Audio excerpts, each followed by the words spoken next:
Deep inside the Chambal Ravines of Madhya Pradesh is the village of Bateshwar.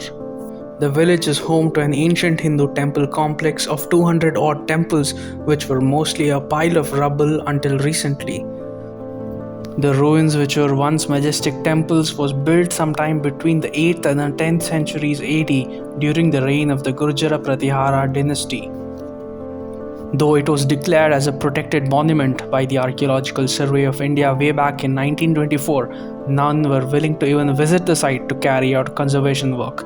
That's because the Chambal Valley is infamously known as a den of dacoits, and Nirbhay Singh Gujjar, one of the most powerful and notorious dacoit, had made the temple ruins his home. As lawlessness gripped the entire region, it made it impossible for anyone to visit the site. But things changed in the mid-2000s when ASI archaeologist KK Muhammed was posted in Madhya Pradesh. He figured that if he had to restore the temple, he would have to befriend Gujjar and work with the dacoits. And so he began sending them messages through intermediaries, requesting them to provide access. After making Gujjar understand that all he intended to do was restore the temple, Muhammad and his team were given a safe passage to the site, and Gujjar agreed to shift his base to some other location. When Muhammad and his team landed on the site was a sight of sorrow. Like a broken jigsaw puzzle with pieces scattered across, the temples were in ruins and the rubbles were scattered all over. In one of the temples, a tree had grown through the sanctum sanctorum, destroying it completely. Muhammad and his team, which included some locals, began restoring the temple. As the project had Gujjar's blessings, the restoration work went on without any hassles. Muhammad and his team were able to identify the deity to which the original temple may have been dedicated. Apparently, Gujjar himself visited the site incognito and was elated to see the progress being made. One evening, when Muhammad was surveying the work, he spotted a man sitting outside a temple smoking a bidi.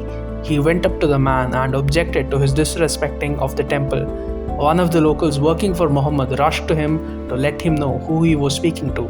Having realized that he was facing Gujjar, he sat down at his feet and explained to him about the work done to restore the temple so far. He told Gujjar that it was only because of him that they made this much progress. He also explained to Gujjar the significance of his name, hinting that he could be a descendant of the once glorious dynasty. This meeting between Muhammad and Gujjar became a watershed moment.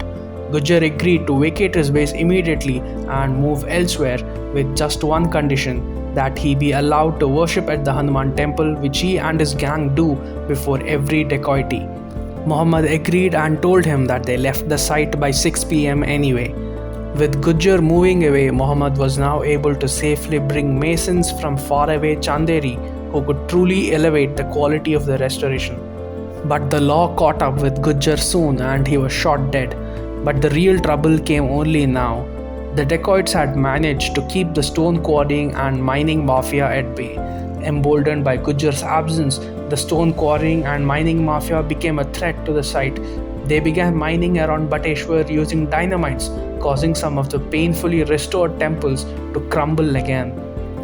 Muhammad's fervent appeals to the then state government and central government fell on deaf ears. Muhammad later sought the help of the Rashtriya Swayamsevak Sangh. In doing so, Muhammad risked his own career, as a government officer is not allowed to take the help of a private organization. After much struggles, the mining mafia was put off with the authorities intervening. Today, over 80 temples have been restored to their former glory and work is on to restore the rest. Bateshwar today is a fascinating blend of pristine small temples set amongst a scatter of ruins.